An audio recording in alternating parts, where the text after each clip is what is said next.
What's up, ladies and gentlemen? Welcome back. This is The Deep Corner, presented by the Volleyball League of America, episode 44.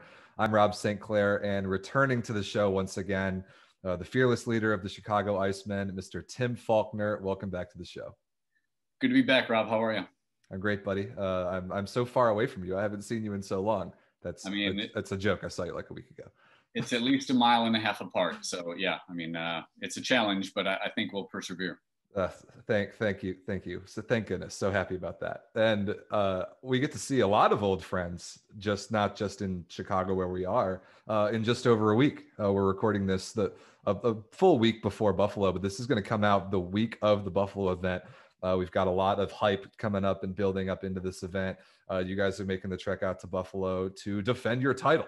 Yep. The Icemen have a title to defend. You have a season to kick off. We haven't seen you guys since you walked off the court at Loy's place in July with a trophy. So finally, huh? Yeah. Okay. I mean, it's not something that you can ignore that our first match of the season is a rematch of how we ended the season in the championships last year. So yeah, we're really pumped. We've been waiting for a couple months now to get back in action against some of the other VLA teams. And, we've had a couple of great events that have happened since January, and, we're ready to rock. It is my duty to inform you that on this very program, both Chris Hosley and Jeff Fautrin, the captains of the two teams you are playing next weekend, have publicly stated that they are coming for you. Just, it's my duty to inform you of that. I appreciate that heads up. That's one of the fun parts of being the reigning champion, is that that everybody is going to always give their best match against you, because whatever the rivalry, whatever the, whatever match it is during the season, whether it's a regular season match that doesn't really have any true consequence other than seeding later on, or a semifinal, to the championship, everyone wants to beat you like it is the championship, because in a sense it is. They're reigning, they're going for the champs. Yep, beating the champs means something no matter the level, and it increases the level of volleyball for the league. Good for everyone involved. Everybody wins. So speaking of the league perspective, and we can get into your team a lot more later, one of the many hats that you wear in the volleyball world, among coaching a million different teams, owning a VLA franchise, is you're on the VLA board of directors. And this has been obviously such a strange year. We've been able to pull off the events we've been able to pull off as restrictions have lightened up in a couple different places, and as we're tiptoeing around what's safe to pull off and what's not. We are now working on a season. And as has been said on this show before by your fellow board members, the goal has just been to produce a season.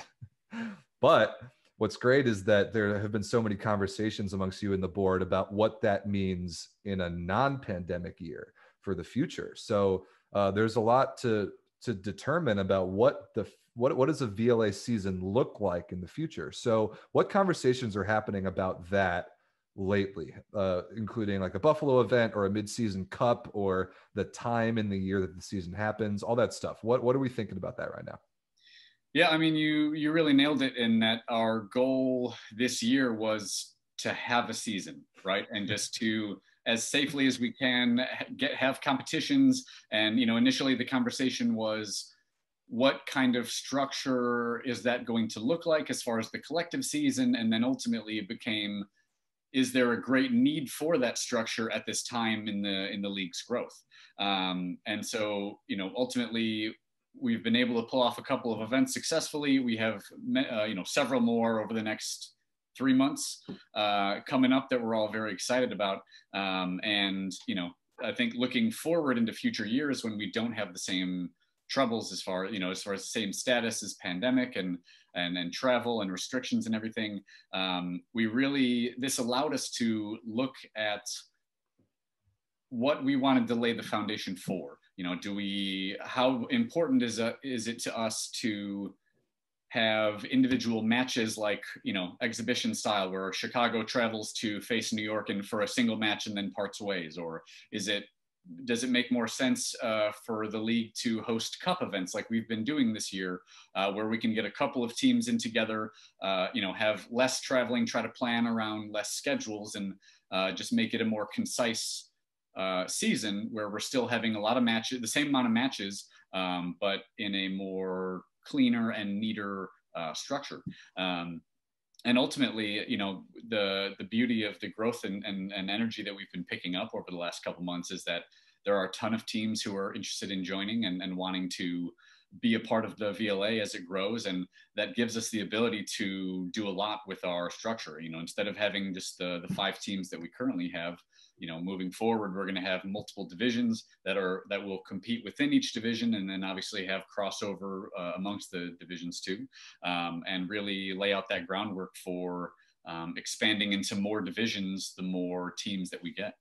Yeah, those divisions, both regional and in competitive level. We've talked about the tier 2 idea the past several episodes, as it was kind of pioneered back in Phoenix with Ruckus and Irvine Extreme, and now with Boston Bounce coming into Buffalo. We've talked about how great of a model that is to have those tier 2 teams that have expressed interest get an opportunity to prove themselves both competitively and in organizational fitness. So that's phenomenal. And then regionally, we can break it down as well. As we add more teams, we can make traveling for competitions easier, and that it gives us the ability to play more and spend less per event. So that's obviously all good stuff. But the moral of the story is that the VLA is growing. It's growing fast. And even with the limited amount of volleyball we've been able to play, we just hit 3,000 Instagram followers this morning as we're recording this, which is awesome. Even after hitting 2,000 just a couple months ago. Yeah. So the growth is there. The national buzz is there.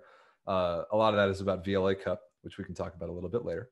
Yep. But how about where we fit in the calendar? Because in the US, we as sports fans have a ton of sports to potentially consume. There is an existing calendar of professional sports with the big major leagues that have a lot of capital and a lot of following occupying their current space on the calendars. There's also where our potential calendar would fit in the volleyball world, with college seasons and overseas seasons and like club seasons and people who have coaching obligations and national team and all this stuff. So what are we thinking about where we fit on the calendar? Are we still thinking about January to the summer? We're thinking about just summer. Like what's the move? How's that going to look? Yeah, I think, if you look at past iteration or past attempts at professional leagues in the US, for the PVL, for example, with USAV, really what they tried to build on was the success of adult nationals and make that particular events become more than it already was. Right. And there's a lot of potential and a lot of room to grow with that one single event. Ultimately, they, I think, put too much focus on an event like that. You have to use mostly and draw from the power of everybody who's overseas throughout the course of the regular year. So those best possible players for one event. Yeah. Right. And you were there. Every one of our teams were at all those events back in the PVL days. Yeah. And, ultimately they just didn't have enough players that were on those rosters, or at least not on enough of the teams that were able to compete in events outside of that summertime. So with us gearing our schedule from, as you said, January through June or July, we're able to incorporate those players and allow some of those players who are playing professionally overseas to stay involved when they come back after finishing their season. But the core of our teams really are local teams. I mean, if you look at the Chicago Icemen roster, there's 3 guys who are playing overseas and 1 guy that doesn't live in Chicago, immediate Chicago area itself. But we are an actual Chicago team, and the same with New York and the other teams. Is we are all based in the areas that we are trying to grow the sport and create that connection with the volleyball community. And so ultimately, we're establishing the roots of our league in major volleyball hubs across the country, and then allowing those hubs to be the basis for the spider web that's going to grow as the smaller volleyball hubs start to grow. And like as more volleyball players who are living in different areas might not have, the millions of Chicago residents that they have wherever. Yeah, we've got it pretty good in Chicago, don't we?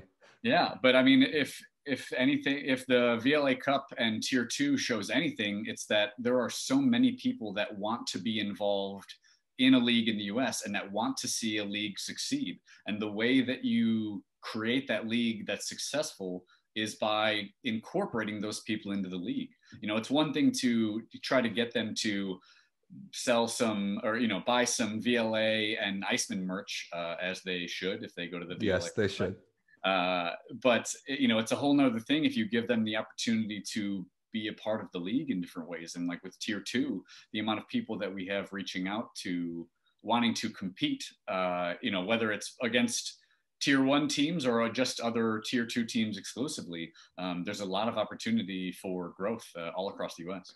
And the point has also been made before on the show about the inclusivity of the league, and not just in people wanting to be involved competitively, but in any aspect at all. The lack of barriers, when it's safe to do so, between players and fans is a huge thing for us. We love engaging with people who want to come and watch the games. It's why we love being at the junior events with several courts of thousands and thousands of people already there playing volleyball. It's why those are so great.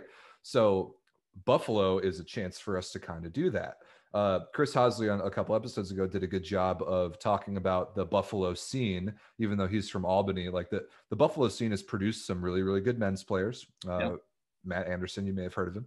And they have a really good women's club, Niagara Frontier, and boys too, that is hosting us next weekend.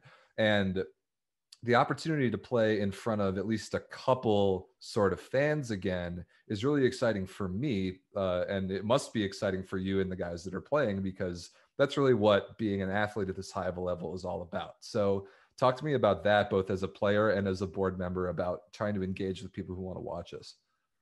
Yeah, I mean, as a board member, it's you know, it's an easy thing to get excited about, because like I said, we were able to engage with the community and let people see in person what it looks like when you have, you know, a 6'9" outside who touches 12 feet bombing jumpsters, or the D-ball coming out of the back row, or even a 6'2", 6'3" outside who jumps 40 inches out of the air. Like it's totally different experience to be in the presence of the game rather than watching that live stream. There's obviously a lot of things that just don't cross over when you're watching just those live streams, although live streams are a lot of fun thanks to some really good commentary. Thank you. But yeah, I mean, as a player, it's just a totally different aspect. You know, the kickoff classic that we had last July was cool, and you know, one of the fun parts of not having a crowd is that it's just you, your team, and then the guys on the other side of the net. It's a very dialed in and focused battle of athleticism and wit and, you know, and the mind. But when you incorporate fans and have people there, like, you get to ride the energy of the fans who are reacting to the things that are going on in the court, like whether it's towards, you know, something that your team did or the other team did. You know, if I lose a joust and the crowd gets going crazy, like, I'm going to get more fired up because I'm going to be pissed that happened. Well, one, I'm going to be pissed that happened in general, but two, that all these people are now cheering for me having been put on my butt. And that's never happened, by the way. This is all hypothetical. No. Well, now that we say that, I got to make sure it doesn't happen. Yeah, okay. I'm going to have to put somebody out. I meant to say, or was hoping to say at some point, the setters of the VLA and the competitions thus far have been putting on a great show of winning jousts. And I need to make sure that is true. As the new oldest setter in the league, I need to make sure that I'm upholding that pattern. Awesome. Yeah, watching volleyball in real life is a topic that has come up on this show a lot, and you absolutely nailed it. There are aspects of watching guys of the size and speed and skill of the VLA players that don't translate to the live stream. It's irreplaceable to watch them play in real life, and the buzz that's created in the live atmosphere is really what professional sports are all about. Right. I've been watching so much European volleyball this year, of all, like, Champions League and all the teams, the top level teams overseas, and all of them, except for really just Russia, all of them have been playing in front of absolutely nobody. And It sucks because these are the best players in the world. Yep. They're doing things on the court that are absolutely ridiculous. Yeah. And the vibe in the arena is just not the same. So it's something that we have missed so much across all sports, and especially volleyball, that we are so excited to get back to. Yep. And Buffalo is a really nice step in the right direction. So lots to be excited about there. Yeah. And, you know, obviously with a year like this, all of the events it's on a weekend by weekend basis. You know, some events moving forward will have a crowd and have some fans, and there will be other events that we might not be able to, and we're going to roll with whatever we have to roll with, because we're going to continue to move forward and continue to grow. And regardless of what it looks like on a weekend or, you know, week in, week out basis, we're going to continue to move forward and take advantage of every opportunity that each weekend gives us. Yep. Again, trying to produce a season Yeah. this year, whatever Yeah, that exactly. looks like is what it's going to look like. And yeah, we've talked about it on the show before that people will roll with us as we are rolling with the restrictions that we're rolling with, and we're playing volleyball, so that's cool. So before we talk about your Chicago team, it's hard to listen to you talk about the growth of the league and not feel confident and inspired in just what's going on here.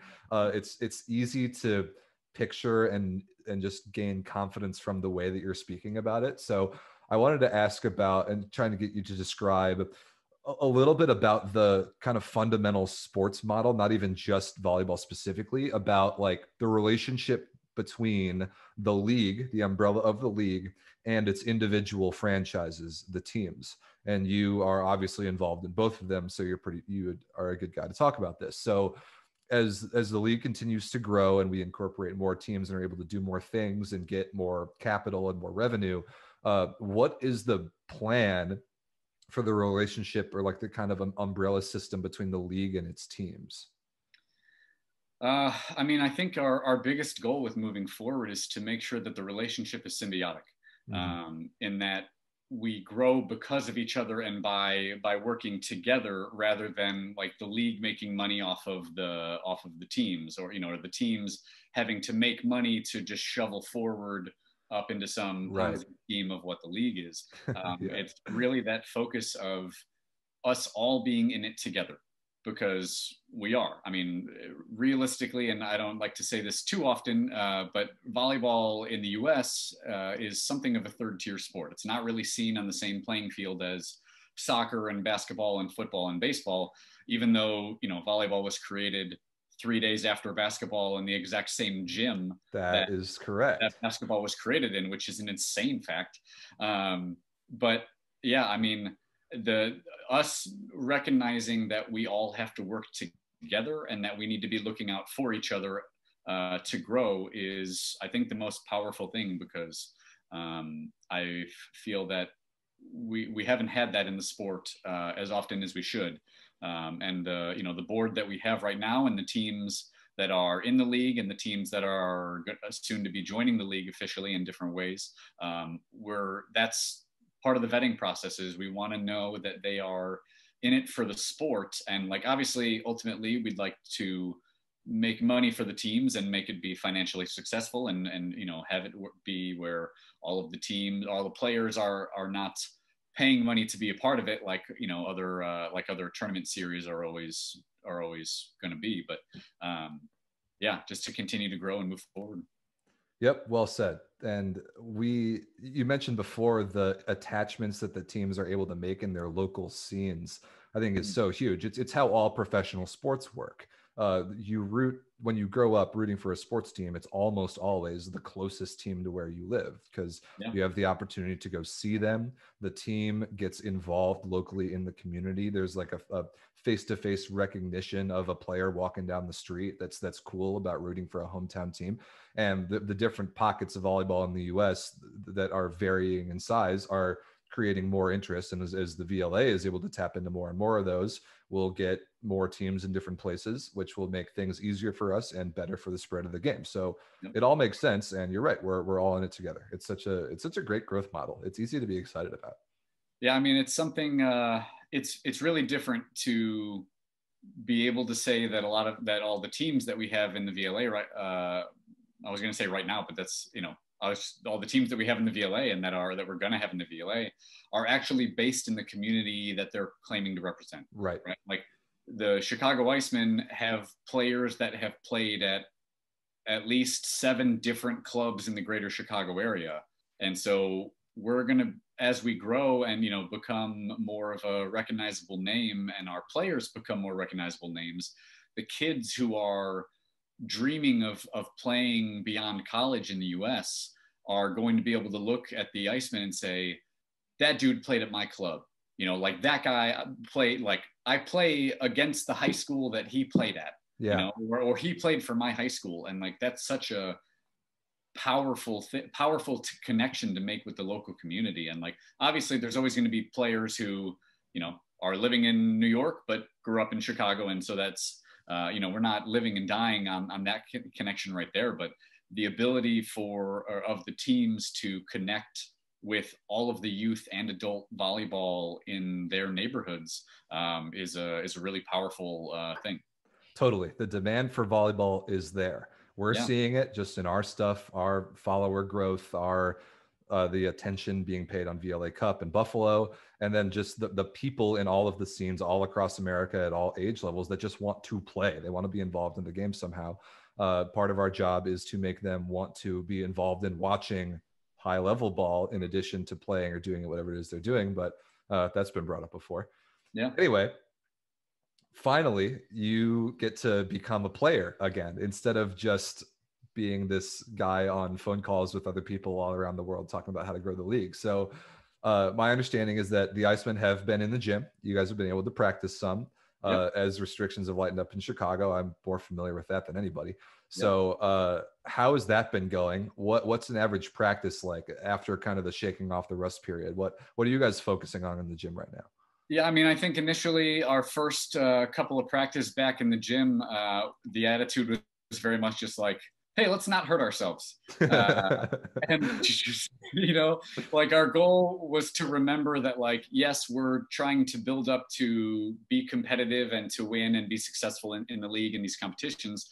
But ultimately, we're, recognizing that we hadn't touched a volleyball since last July, at least not indoor.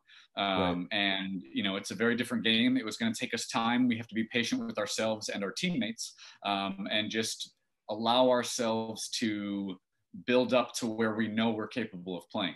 And I think that kind of shows the maturity of the players that we have, not just the Icemen, but on the other teams in the league. I was extremely impressed by the caliber of volleyball that was played at that first event in January with Legion and Pineapple. And it was 3 really good matches, like really high level, clean matches played by both sides. And they had barely been able to step in the gym before competing for that event.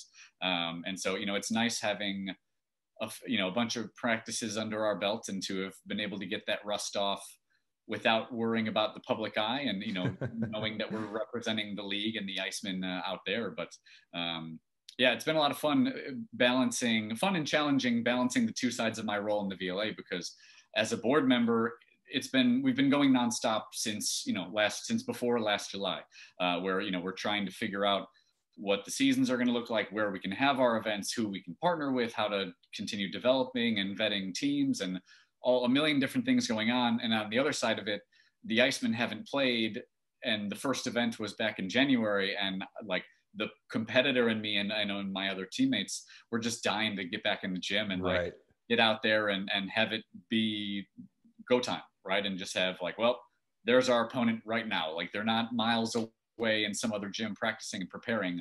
We're face to face and it's time to do battle. And I really think that we're ready. Guess what? It's almost time to do battle.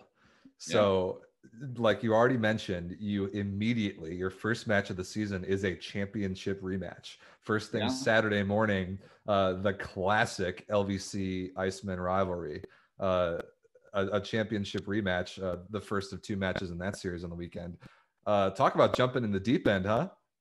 Yeah, I mean, it's a big start to the season, to know that our first match of this season is going to be a rematch of the last match and biggest match that we had, last year, even though last year was a little bit short. But yeah, I mean, we're really excited. We know that there is a target on our back.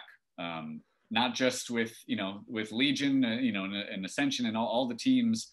We are the reigning champs. So every time we step on the court, we have to know that the other team is going to be a little bit more dialed in and a little bit sharper than what they might normally be, because they want to show that they are also a championship caliber team. So we're going to get everybody's best match this season, and we have to be ready. There's no other option. I have so many storylines that I'm going to be talking about on the mic while you guys are playing, and it all starts right there. It's because you're exactly right. Everybody wants a piece of the Iceman now that you walked away with the trophy last July. So, which edition of the Chicago Icemen can we expect in Buffalo? If you can give us any preview of the guys that are gonna be there, and that'll obviously be part of my job once the event rolls around. But give the people a little taste. Who can we expect? So we got a couple of new faces, some who are completely new to the Icemen, and some who we just did not see at our kickoff classic last year. We're going to have actually all three of our middles from the kickoff classic are going to be returning. Brandon Poindexter, Peter Dabrowski, and Scott Zawicki are all going to be back. So we're excited to have them there again. Colin Merck is going to be running the backcourt for the weekend, for the entire time. So we're excited to have him return. And then Dan Starkey as an outside and opposite is going to be returning as well. Some of the new faces that we're going to see this weekend that we're excited to have with us, Tyler Wills and Kyle Overby are two of our outsides who are going to be running the show over the course of the Buffalo weekend. Tyler out of Clark University and Overby out of Lindenwood University. Both, if you've played a grass tournament in the Chicago or Midwest area, you know who they are, because they're just phenomenal athletes, both indoor and outdoor. And we're really excited to showcase their abilities in Icemen blue and white. And then another new player is going to be Chris Cox, also out of Lindenwood University, who's going to be doing some setting and a little bit of right-sided hitting as well. Love it. That is a squad. First of all, Brandon Poindexter absolutely balled out back in July. He was so good, well deserving of the all-tournament honor, and he is a Boston guy natively. So he's going to get to play against the closest thing to his hometown squad. I'm sure he knows a couple of them. That's cool. I humbly beg you, Tim, to give me the Peter Dabrowski versus Lance Rogers individual matchup. Those two George Mason teammates have been wanting to play against each other for years, and it just hasn't happened yet. So we got to make that one happen, Tim. All right. I love that you brought that up, because Peter and I have been playing together for at least 5 years now. And it's come up so much because, our rivalry versus LBC has been going on for years. And at first, I'll admit, and maybe he won't see this and I won't get in trouble, but there were times in the earlier years where he told me that story, and then I deliberately didn't play LBC just because it makes me laugh. And, I thought it'd be kind of funny. And then it just kept going, and it would be something where even when he did play, Lance wasn't on the court, and somehow, we've gone all this time with the two of them not having faced off together. And I was texting Peter about it before. I was like, you're finally going to get your chance. I mean, we have 2 matches against them. One of those times I'm going to make Hosley put Lance in so that you guys can have that battle. We're just going to have to talk about making sure that they're in the front row. Matched up against one another. Because, honestly, why not? We'll talk about that and make sure that together. That is great to hear. Lance is such a clown. I love the guy. There's going to be so much trash talk between the two of them because you're right. They have been hyping up this individual matchup between the two of them forever, and it literally has not happened since they were in college together at George Mason. So that's must-watch TV when the Icemen play LVC both times, just in case that goes down. And Merck, I want to shout out to Colin Merck, a libero out of Quincy, is sick. This kid is so sick. He's I've played with him a lot lately. He does some of the most ridiculous things. He's into this whole no look idea. When he knows that he's gonna nail a ball in service scene, he just stops looking at it. It's insane. He's done a no look pokey over the net before on third contact. I don't understand. The kid's awesome. I can't wait to see him finally like roaming the backcourt all weekend for the Icemen. So that's sweet. And of course, the reigning all tournament setter from last July, a certain Tim Falknor, is suiting up once again. Yeah, I mean, it's funny because I love playing and I love being a part of the Icemen and I love being a part of the VLA. I don't think of myself. I don't think of myself as the all tournament team setter. I don't really have that like sense of swagger. I love to compete, and the moment I step on the court, that answer might change. That's but a good point. Off the court, I tend to humble myself a lot until Hosley starts trash talking when I walk into the gym in Buffalo, and then it's just going to be nonstop, and you'll see that swagger come out a little bit. But yeah, I mean, I'm really excited about the squad and just to play hard. I've been really training this off season, this quarantine, to keep myself in the best shape that I can be and be ready to rock. Well, you are fun to watch. Your team is fun to watch. The other two teams are fun to watch. And if you don't already have enough, you, the viewer, don't already have enough storylines to make you want to watch this weekend of matches in Buffalo, you don't have a pulse. So you're going to want to tune in. 3 matches Saturday, 3 matches Sunday. All the details are on the website, which is linked in the YouTube description. You know where to find the website.